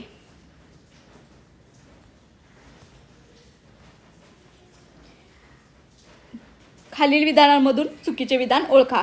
वर्धा वैनगंगा या नद्या. आता बघा हा प्रश्न ॲक्च्युली काय झालाय माहिती आहे का? हॅश झालेला आहे, त्याच्यामुळे आपण याचं काही एक्सप्लेनेशन इथे नाही घेणार. हॅश झालेला क्वेश्चन आहे. काय म्हटलेलं आहे बघा, 3. आता आपण म्हणजे त्यांनी हॅश केलंय, पण आपण याच्यामध्ये आपण बघूयात की आपलं उत्तर काय असतं जर नसता हॅश झाला तर. पूस, अरुणा व वाघाडी या नद्या वैनगंगा नदीच्या उपनद्या नसून त्या कशाच्या आहेत तर पैनगंगा नदीच्या आहेत. आता हॅश क्वेश्चन झाला असला तर एक्स्ट्रा माहितीसाठी तुम्ही इथं हे वाचून घ्या. कशा कोणाच्या नद्या आहेत तर उपनद्या पैनगंगा नदीच्या उपनद्या आहेत. पूस, अरुणा, वाघाडी लक्षात ठेवा. त्यानंतर इतर विधाने का बरोबर आहेत? वर्धा वैनगंगा नद्यांचा संगम चंद्रपूर जिल्ह्यातील सीमेवरती गडचिरोली व चंद्रपूर यांच्या दरम्यान नैऋत्य भागात शिवनी व चमर्शी जवळ होतो आणि यानंतर तिला प्रवाहाला प्राणहिता म्हणतात. ठीक आहे, वर्धा आणि वैनगंगा नद्यांचा संगम होऊन त्याला पुढं प्राणहिता म्हणतो आपण. ठीक आहे. परत दुसरं, कान्हा, पेंच आणि बाग या वैनगंगा नदीच्या अत्यंत महत्त्वाच्या उपनद्या आहेत. ह्या वैनगंगा नदीच्या उपनद्या आहेत कोणत्या? कान्हा, पेंच आणि बाग. चौथा आहे तरबजा, तोरणा, मन्याड, लेंडी या मांजरा नदीच्या उपनद्या. आता इथं आता हॅश जो प्रश्न असतो त्याचा फायदा कसा करून घ्यायचा माहिती आहे का? त्याच्यामधला जो काही डेटा मिळतोय तो आपण इथं अभ्यासून घ्यायचा, जेणेकरून नेक्स्ट टाइम ज्यावेळेस क्वेश्चन विचारला जाईल त्यास तुमचा तो चुकला नाही पाहिजे. त्यानंतरचा प्रश्न आहे नीती आयोगाची स्थापना डॅश डॅश या दिवशी झाली. नीती आयोगाची स्थापना कधी झालेली आहे? बघा इथं काय असणार आहे? नीती आयोगाची स्थापना 1 जानेवारी 2015 रोजी. उत्तर काय असणार आहे? ऑप्शन क्रमांक 1 जानेवारी 2015 रोजी झालेली आहे. आता नीती आयोगाबद्दल इथं आपण जाणून घेऊयात.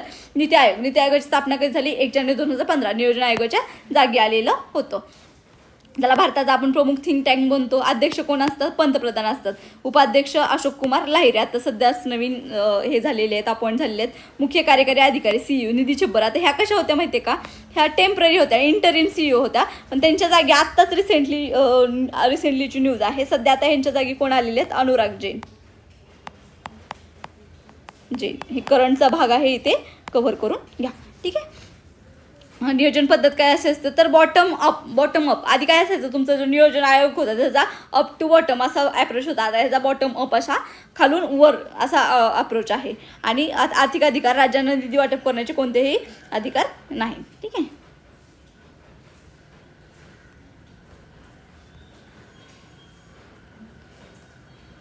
चलो, दारिद्र्य रेषेच्या व्याख्यांचे स्पष्टीकरण कोणत्या समितीने केलेले आहे? दारिद्र्य रेषेच्या व्याख्यांचे स्पष्टीकरण कोणत्या समितीने केलेले? तेंडुलकर समिती, रंगराजन समिती, विजय केळकर समिती, आर्यन मल्होत्रा समिती. तर बघा याचं उत्तर काय असणार आहे? ऑप्शन क्रमांक 2 फक्त अ आणि ब. खालच्या दारिद्र्याशी रिलेटेड खालच्या 2 समित्यांचा असं काही संबंध नाही. त्या बँकिंगशी रिलेटेड किंवा फायनान्शियल गोष्टींच्या रिलेटेड येतात. वरच्या 2 समित्या आहेत त्या तुमच्या पॉवर्टीशी रिलेटेड येतात. म्हणजे तुमच्या तुम्ही सिलेबसमध्ये किंवा तुमच्या अभ्यासामध्ये तुम्ही वाचलेल्या गोष्टी आहेत. ऑप्शन क्रमांक 2 हे उत्तर असणार आहे. ठीक आहे. चलो, तरी सुद्धा आपण इथे डिटेलमध्ये जरा गोष्टी बघूयात. ठीक आहे. बघा तेंडुलकर समिती आणि रंगराजन समितीबद्दल जाणून घेऊयात इथं. तर तेंडुलकर समिती कधीची आहे तर 2009ची आणि रंगराजन समिती 2014ची. आता बघा ह्यांनी काय केलं तेंडुलकर समितीने? केवळ उष्मांकाऐवजी शिक्षण आणि आरोग्यावरील खर्चाचा समावेश केला त्यांनी. आणि रंगराजन समितीने काय केलं? सुधारित पोषण मूल्य, कॅलरीज, प्रोटीन आणि फॅट्स प्लस इतर मूलभूत खर्चांचा विचार केला. आता ग्रामीण दारिद्र्य बघा किती होतं म्हणजे ग्रामीण दारिद्र्य रेषा त्यांनी कशी ठरवली? प्रति दिवस किती? 27 रुपये किंवा प्रति महिना 816 रुपये. आणि इकडं काय रंगराजांनी 32 रुपये प्रति दिवस किंवा 772 रुपये प्रति महिना. ठीक आहे. त्यानंतर बघा शहरी दारिद्र्य 33 रुपये. हे ग्रामीणसाठी झालं. आणि शहरीसाठी तुम्हाला एक्झाममध्ये स्पेसिफिक विचारतात ग्रामीण किंवा शहरी, त्यावेळेस तुम्हाला लक्षात घ्यायचं आहे. शहरीसाठी काय असणार आहे? 33 रुपये प्रति दिवस किंवा 1000 रुपये प्रति महिना. आणि रंगराजनमध्ये 47 रुपये प्रति दिवस किंवा 1407 रुपये प्रति महिना. 27, 33, 32, 47. ठीक आहे. असं लक्षात ठेवा.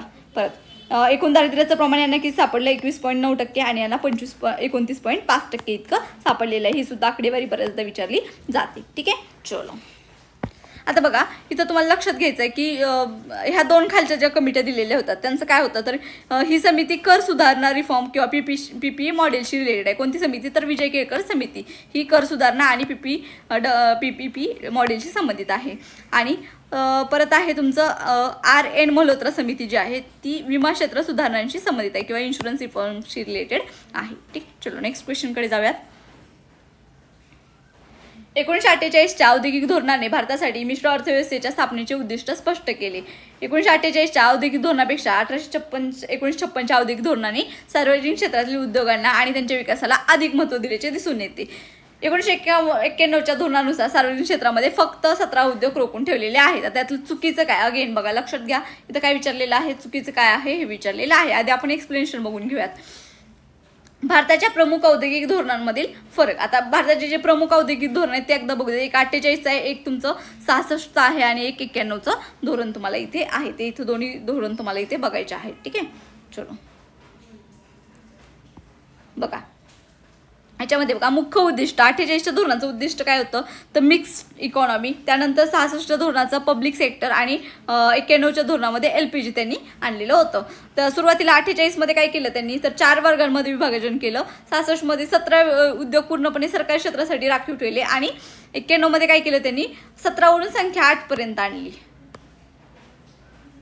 17 वरून लोकसंख्या 17 वरून ती संख्या काय आणली तर 8 वरती आणली. आणि सध्या भारतामध्ये किती आहेत फक्त 2 राखीव उद्योग आहेत. ठीक आहे, खाजगी क्षेत्राची भूमिका मर्यादित आणि सरकारी नियंत्रणाखाली आणली. इथं काय केलं परवाना पद्धत त्यांनी रद्द केली आणि त्यानंतर 91च्या धोरणामध्ये त्यांनी खाजगी क्षेत्राला प्रोत्साहन दिलेलं दिसून येतं. त्यामुळे इथं उत्तर काय असणार आहे बघा तुमचं, इथे उत्तर असेल ऑप्शन क्रमांक 3 ओनली सी. म्हणजे कोणतं चुकीचं असणार आहे सी फक्त तुमचं चुकीचं आहे. कारण आपण बघितलं आत्ताच बघितलं याच्यामध्ये की ह्याच्यामध्ये तुमची 17 वरून 8 इतकी काय केलेली सार्वजनिक क्षेत्रांची क्षेत्रातली उद्योगांची संख्या 8 पर्यंत आणलेली होती. बाकीच्या वरचे 2 स्टेटमेंट आहेत तुमचे इथं बरोबर असणार आहेत. त्यामुळे फक्त तुमचं उत्तर काय असणार आहे फक्त क हे चुकीचं असणार आहे. म्हणजे हे चुकीचं आहे. आय होप क्लिअर झालं असेल. 24वा प्रश्न आहे राष्ट्रीय कृषी आणि ग्रामीण विकास बँकेची स्थापना कधी झाली असं विचारलेलं आहे. म्हणजे जो फायनान्शियल सेक्टरच्या ज्या बँक आहेत, फायनान्शियल इन्स्टिट्यूशन आहेत त्यांचे तुम्हाला स्थापना वर्ष सुद्धा करायचे आहेत. तर याचं उत्तर काय असणार आहे 24व्या प्रश्नाचं उत्तर आहे ऑप्शन क्रमांक 2 12 जुलै 1982 साली काय झालेलं आहे तर नाबार्डची स्थापना झालेली आहे. आता बघा त्याजवळ बरोबर शिवरामन समिती होती नाबार्डशी रिलेटेड. शिवरामन समिती होती. म्हणजे ह्या ज्या समित्या ज्या आहेत त्या सुद्धा करून घ्या कारण बऱ्याचदा काय केलं जातं समित्यांवरती सुद्धा प्रश्न विचारले जातात. ठीक आहे, मग स्थापना आणि मुख्यालय तुम्हाला इथं चार्ट दिलेला आहे. RBIचं दिलं आहे, त्यानंतर IFCIचं दिलेलं आहे. याच्यावरती प्रश्न ऑलरेडी विचारलेले आहेत. आयोगाने याच्यावरती वेगवेगळ्या एक्झाममध्ये प्रश्न विचारले त्यामुळे हा तक्ता इम्पॉर्टंट आहे. याचा तुम्हाला व्यवस्थित अभ्यास करायचा आहे. ठीक आहे, पॉज करा व्हिडिओ आणि एकदा वाचून घ्या.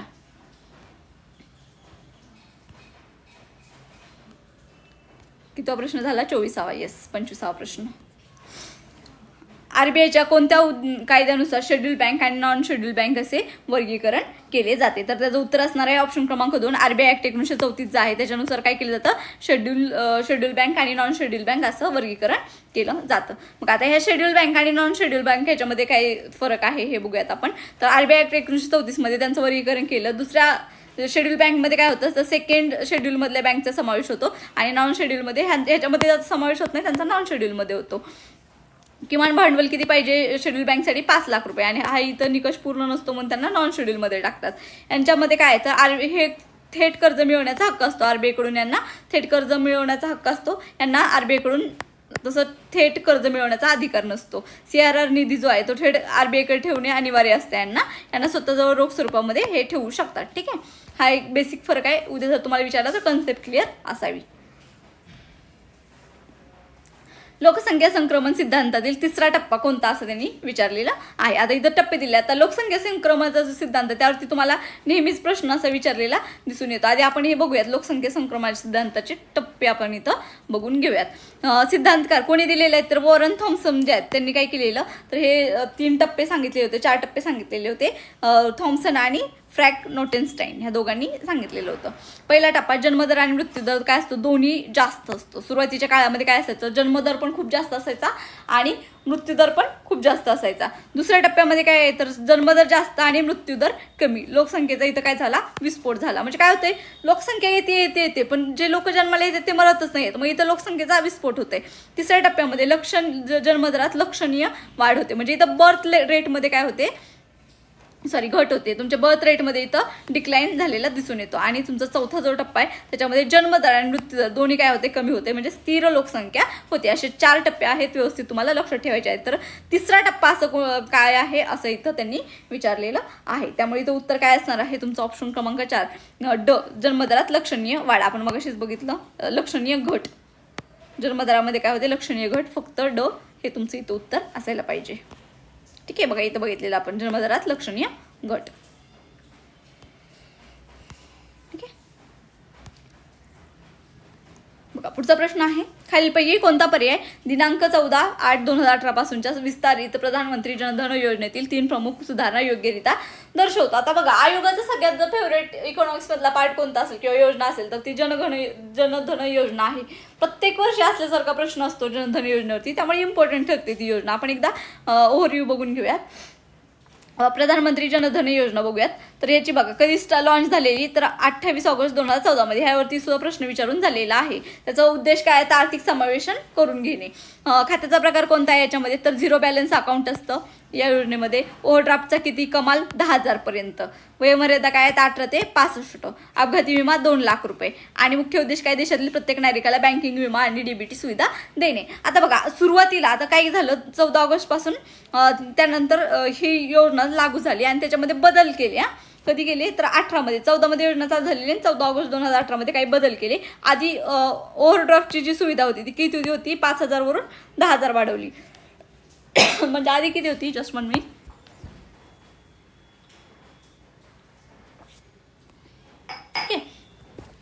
आधी किती होती, तर आधी 5,000 होती फक्त, ती वाढून किती केली, 10,000. त्यानंतर आधी अपघाती विमा किती होता, 1 लाख होता, तो वाढून किती केला, 2 लाख केला. अशा त्यांनी काय केलेलं, तर सुधारणा केली. आणि आधी वयोमर्यादा किती होती, 18 ते 60. आणि नंतर किती केली त्यांनी, 18 ते 65. या सुधारणा कधी केल्या, 14 ऑगस्ट 2018 केलेली. आणि याच्यावरतीच त्यांनी प्रश्न विचारलेला होता. ठीक आहे, तर मग याचं उत्तर काय असणार आहे बघा, प्रश्न क्रमांक 27 उत्तर असेल ऑप्शन क्रमांक 3. ओव्हरड्राफ्ट मर्यादा वाढवली. काय काय केलं त्यांनी त्याच्यामध्ये, ओव्हरड्राफ्टची मर्यादा वाढवली, विमा संरक्षण वाढवलं आणि वयोमर्यादा वाढवली. म्हणजे तिन्ही गोष्टी इथं केलेल्या आहेत.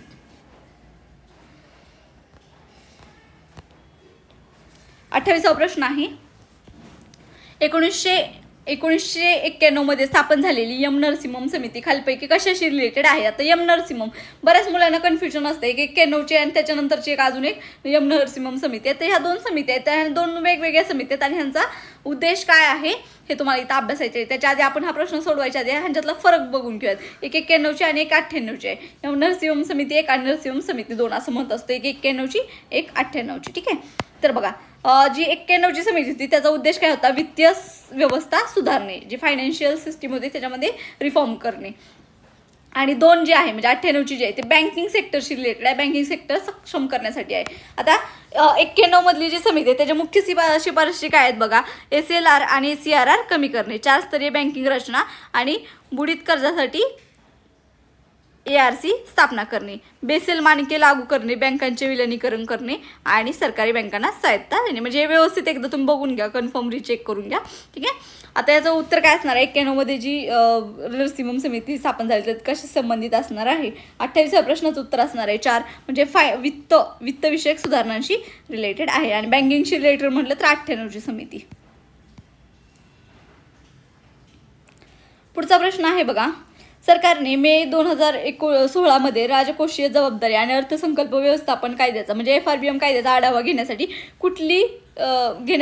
यांच्या अध्यक्षतेखाली 5 सदस्यांची समिती नियुक्त केली. म्हणजे कोणाच्या अध्यक्षतेखाली समिती हे केलेली, स्थापन केलेली, असा प्रश्न तुम्हाला इथं विचारलेला आहे. तर उत्तर असणार आहे NK सिंग, ऑप्शन क्रमांक 2 NK सिंग हे तुमचं इथं उत्तर असणार आहे. लक्षात ठेवायचं आहे, FRBMशी रिलेटेड तुमची NK सिंग समिती सांगता येईल. ठीक आहे. आता ह्या महत्त्वाच्या काही समित्या आहेत, त्यांची वर्ष आणि त्यांच्या मुख्य सुधारणा आहेत त्या आपण इथे दिलेल्या आहेत. आणि बऱ्याचदा आयोग याच्यावर तुम्हाला नेहमी प्रश्न विचारत असतं, त्यामुळे तुम्हाला काय करायचं, व्हिडिओ 1 मिनिट पॉज करायचा आहे आणि हे वाचून घ्यायचं. अत्यंत महत्त्वाचं आहे. जिथं मी सांगितले तिथं तेव्हा अभ्यास करून घ्या, जेणेकरून परत करू नंतर करू याच्या नादात बऱ्याच गोष्टी आपल्या राहून जातात.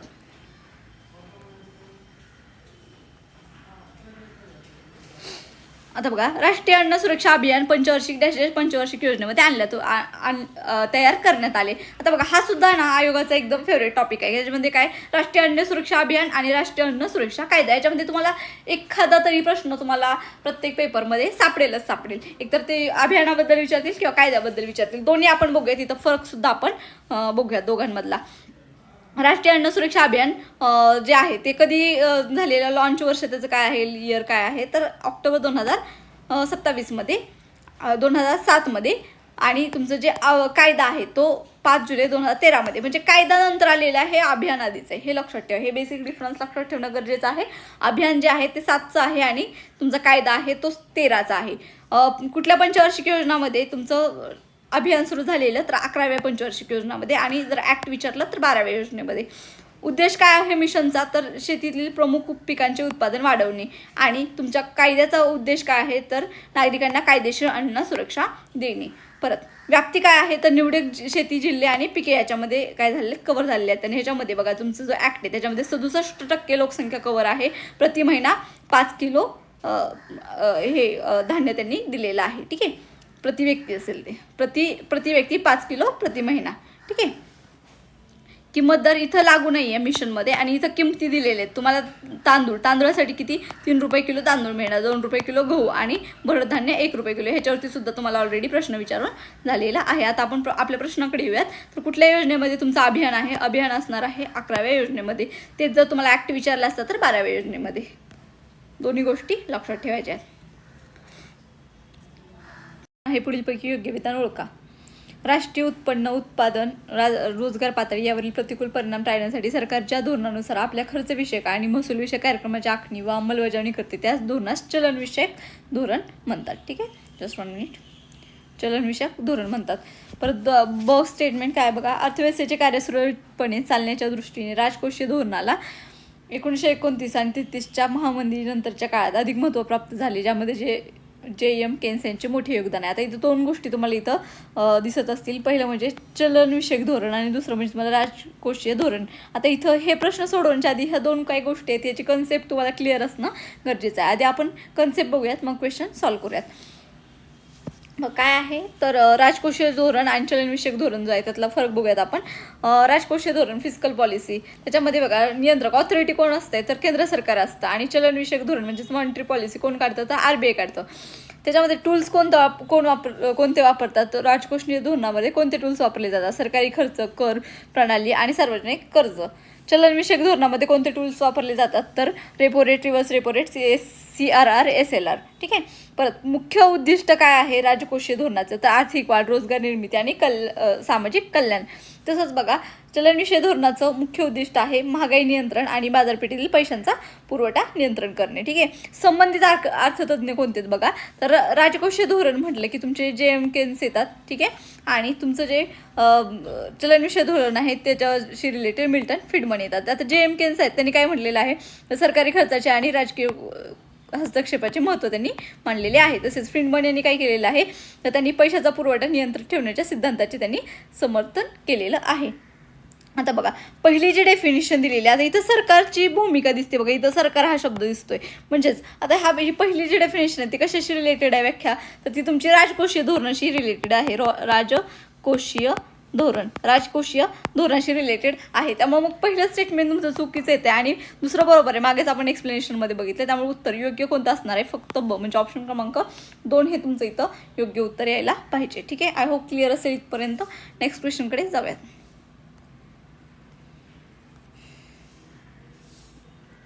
पुढीलपैकी बरोबर जोडी कोणती. आता बघा, जोड्यांच्या बाबतीत दिलेलं आहे. अशा पैकी काय करायचं, गोंधळून न जाता प्रश्नामध्ये काय म्हटलेलं आहे बघा, बरोबर जोडी. आता एकच जोडी ह्यातली बरोबर असणार आहे, कारण खाली सब ऑप्शन तर तुम्हाला दिलेले नाहीत. म्हणजे यातल्या 3 चुकीचे आहेत आणि 1 बरोबर आहे. 14वा वित्त आयोग, 14 वित्त आयोगाचे अध्यक्ष दिलेत, YV रेड्डी होते का, करेक्ट आहे बघा. इथंच उत्तर येऊन जाते तुम्हाला कन्फर्म. आता वित्त आयोग म्हणजे फायनान्स कमिशन जे आहेत, आणि त्यांचे अध्यक्ष हे तुमच्या अभ्यासाचं पार्ट आहे. हे तुम्हाला परफेक्ट माहिती असणं हे आयोगाचं म्हणणं आहे. म्हणून तुम्हाला जरी माहीत असलं एवढं जरी तरी डायरेक्ट उत्तर येऊन जातात. आता खालचे तर ऑटोमॅटिकच काय होतं तर चुकीचे होऊन जातात. ठीक आहे, त्याच्याबद्दलचं सुद्धा एक्सप्लेनेशन आपण पुढे बघूयात. आता तुम्हाला बघून जरी क्वेश्चन हा खूप फॅक्च्युअल, आता ठीक आहे हे दोन जाऊ द्या, पण हे बघून तुम्हाला थोडं फॅक्च्युअल वाटलं असेल. परंतु बघा इथपर्यंत पोहोचायची सुद्धा वेळ आयोग येऊन देत नाही. व्यवस्थित प्रश्न वाचला न घाबरता वाचलं तर उत्तर तुम्ही इझिली काढू शकता. पुढे बघूयात आपण एक्सप्लेनेशन. हे तर माहिती आहे, हे बरोबर आहे. 14 वित्त आयोगाचे अध्यक्ष म्हणजे इथं तुम्हाला वित्त आयोग आणि त्यांचे अध्यक्ष सुद्धा व्यवस्थित करून जायचे आहेत. 10वी पंचवार्षिक योजना, आता हे सगळ्यांना तुमचा अभ्यासाचा पार्ट आहे हे माहिती आहे. 3 आणि 8 हे असा कालावधी नाही, तर तुमचा 2 आणि 7 असा 10व्या पंचवार्षिक योजनेचा कालावधी आहे. सीमा शुल्कातली गट, इथं काय तर वित्तीय क्षेत्राची सुधारणा अशी जोडी दिलेली आहे त्यांनी. तर हा कशी सीमा शुल्कातली गट हा व्यापार क्षेत्रात सुधारणांचा भाग आहे. ठीक आहे. परत केंद्र सरकारची वित्तीय तूट 2022-23 मध्ये त्यांनी 5.8 दिलेली आहे.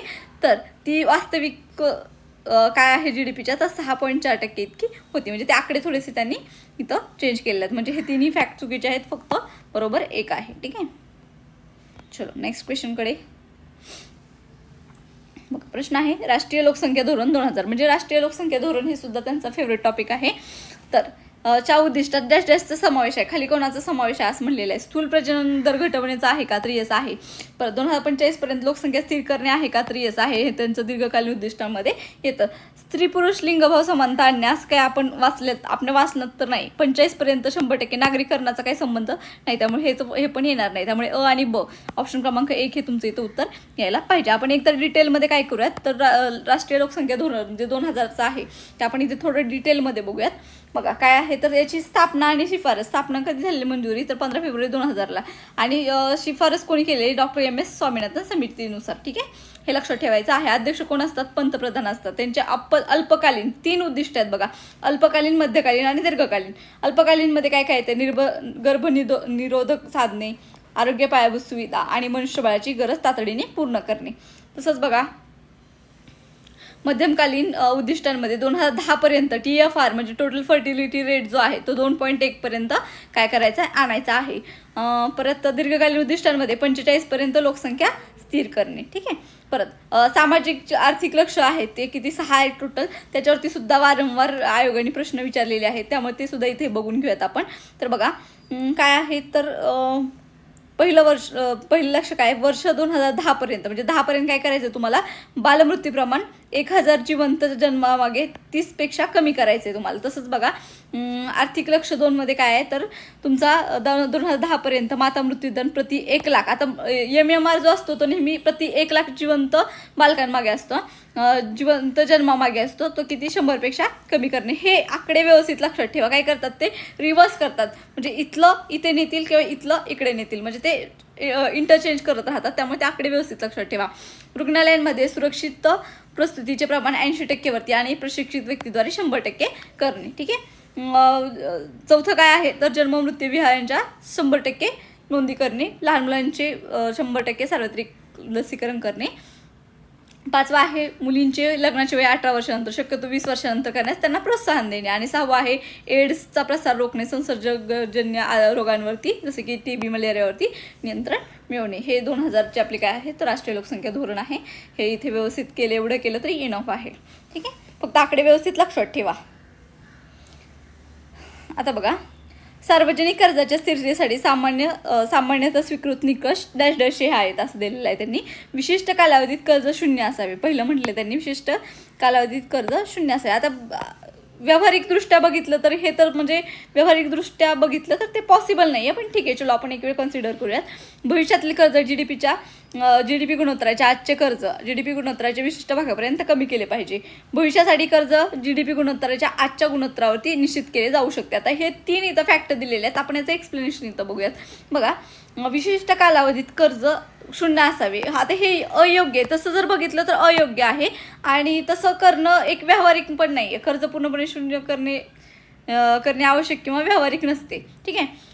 दुसरं बघा स्टेटमेंट भविष्यातील कर्ज GDP गुणोत्तर कमी करणे हे योग्य आहे, कारण यामुळे देशाची काय होते तर वित्तीय स्थिती सुधारते आणि कर्ज शाश्वत राहते. भविष्यातील कर्ज GDP गुणोत्तराच्या आजच्यावर निश्चित करणे यामुळे काय होईल तर गुणोत्तर स्थिर ठेवल्यास कर्जाचा बोजा मर्यादित व नियंत्रणात राहतो.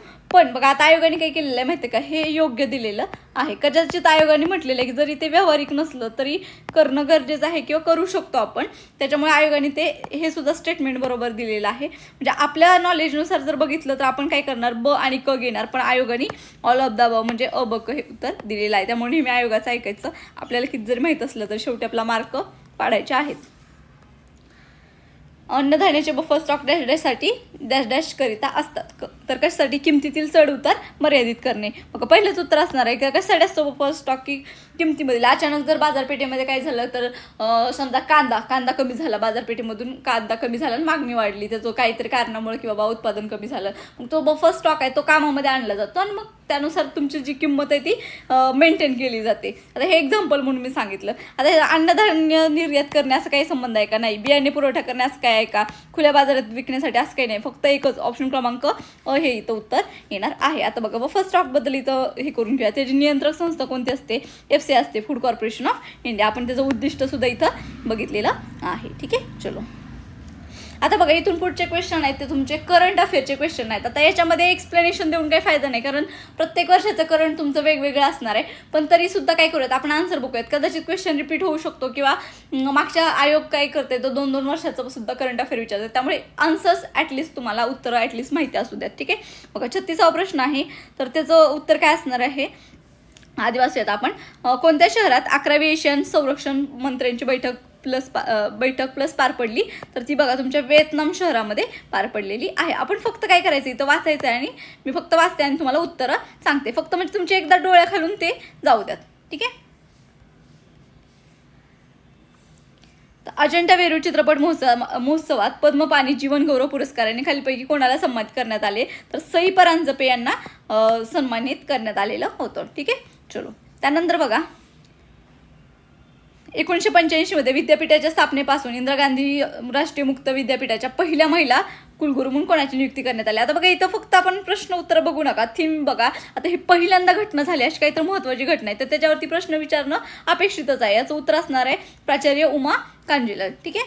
त्यानंतर बघा मुख्यमंत्री माझी लाडकी बहीण योजनेत लाभार्थ्यांसाठी आर्थिक वार्षिक उत्पन्न मर्यादा किती निर्धारित केलेली आहे, तर 2.5 लाखापेक्षा कमी अशी उत्पादन मर्यादा त्यांनी निर्धारित केलेली आहे. ठीक आहे, चलो. त्यानंतर सर्वोच्च न्यायालयाने 12 सप्टेंबर 2025 मध्ये घर खरेदी करणाऱ्यांच्या हिताचे रक्षण करण्याच्या उद्देशाने निर्णय देताना आवासाच्या अधिकाराला संविधानाच्या कुठल्या अनुच्छेदानुसार मूलभूत अधिकार म्हणून घोषित केलेलं आहे, तर अनुच्छेद 21. बघा जे अशा अधिकार आहेत म्हणजे की एक्स्ट्रावाले अधिकार आहेत, मूलभूत अधिकार, ते सगळे तुम्हाला 21 मध्ये सरकार टाकताना दिसतं. ठीक आहे. त्यामध्ये भरपूर अधिकार आहेत, त्यांची लिस्ट पण खूप मोठी आहे. कधी वेळ मिळाला तर गो थ्रू करा, नाही मिळाला तर अगदीच काही नसले तर अनुच्छेद 21 मध्ये टाकून द्यायचं. राष्ट्रीय ई-गव्हर्नन्स 2025 साठी महाराष्ट्रातल्या कुठल्या ग्रामपंचायतीला सुवर्ण पुरस्कार देण्यात आलेला आहे, तर ग्रामपंचायत रोहिणी ग्रामपंचायत जी आहे तिला सुवर्ण पुरस्कार देण्यात आलेला होता. ठीक आहे, चलो.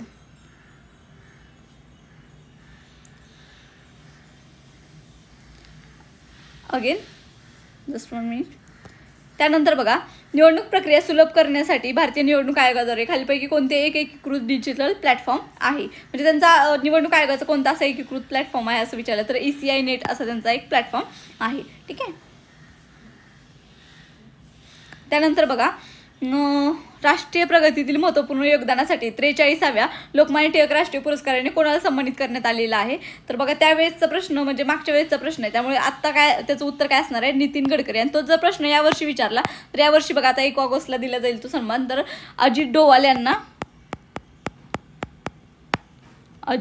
डोवाल NSA जे आपले NSA आहेत त्यांना यावर्षीचा लोकमान्य टिळक राष्ट्रीय पुरस्कार जाहीर झालेला आहे. तर ते एकदा करंट बघून घ्या. आपल्या चॅनलवरती करंट अपडेटसुद्धा चाललेलं असतात. आपण डेली करंट अफेअर MCQs वगैरे सिरीज चालू केली आहे, ती सुद्धा एकदा बघून घ्या. ठीक आहे, चलो नेक्स्ट क्वेश्चनकडे जाऊयात. 2025च्या ड्युरंट कपमध्ये कोणता संघ उपविजेता ठरलेला आहे, तर डायमंड हार्बर हा फुटबॉल क्लब उपविजेता ठरलेला आहे. ठीक आहे. त्यानंतरचा प्रश्न आहे बघा PM धनधान्य कृषी योजना बाबत खालीलपैकी कोणते योग्य कथने ओळखा असं त्यांनी म्हटलेलं आहे, तर केंद्रीय मंत्रिमंडळाने 16 जुलै 2025 रोजी PMDDKY योजनेला मंजुरी दिली, तर हे अगदी बरोबर आहे.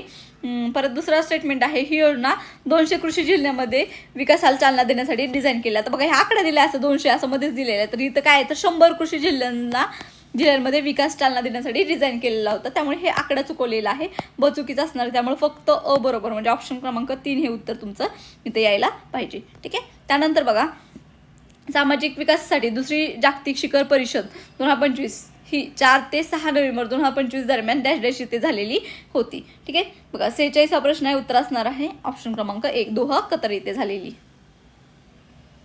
ठीक आहे. त्यानंतरचा प्रश्न आहे, खालीपैकी कोणत्या क्रीडापटूंना 2025 मध्ये पद्मश्री पुरस्काराने सन्मानित करण्यात आलेली. तर बघा ह्याचं उत्तर डायरेक्ट सांगते. ऑप्शन क्रमांक 1 आहे रवी अश्विन, हरविंदर सिंग आणि IM विजयन. ठीक आहे.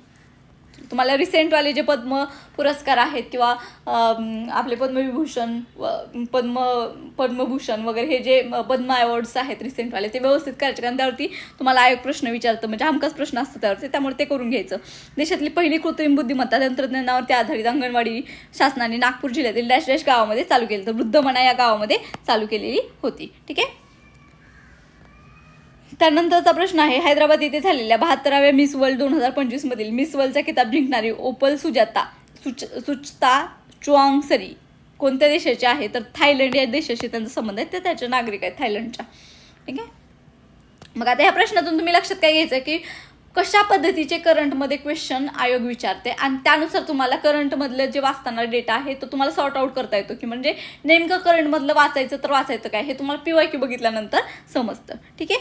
चलो 50वा प्रश्न आहे, निसार मिशन हा इस्रो आणि नासा यांचा संयुक्त प्रकल्प आहे. तर हे करेक्ट आहे स्टेटमेंट. निसार मिशनचे प्राथमिक उद्दिष्ट हे भूमी आणि बर्फाचे विकृतीकरण, भूमी परिसंस्था आणि महासागरीय प्रदेशांचे अध्ययन करणे हे आहे. तर हे दोन्ही स्टेटमेंट बरोबर आहेत, अ व ब दोन्ही बरोबर. ऑप्शन क्रमांक 3 हे तुमचं इथं योग्य उत्तर असणार आहे. मग आजच्या या लेक्चरमध्ये आपण काय केलेला, 25चा पेपर स्टार्ट केलेला, त्याच्यामध्ये आपण काय काय घेतलं तर सुरुवातीला हिस्ट्री घेतलं, जॉग्राफी घेतलं, त्यानंतर आपण इकॉनॉमिक्स घेतलेलं आहे, म्हणजे आपले हे जे विषय, आणि करंट अफेअर, लास्टला करंट अफेअर, म्हणजे आपण 4 विषय आपण इथं कव्हर केलेले आहेत. पुढचा जो पेपर आहे म्हणजे तो पार्ट 2 मध्ये घेणार आहे, पार्ट 1 आणि पार्ट 2 मध्ये. त्यामुळे सेकंड पार्ट तुम्हाला पार्टसुद्धा नक्की पाहायचा आहे. आणि जर आपलं हे लेक्चर एक्सप्लेनेशन आवडलं असेल आणि यातून तुम्हाला जरी काही फायदा झाला असेल तर ह्या लेक्चरला लाईक करा आणि कमेंट बॉक्समध्ये तुमची प्रतिक्रिया कळवायला विसरू नका. धन्यवाद.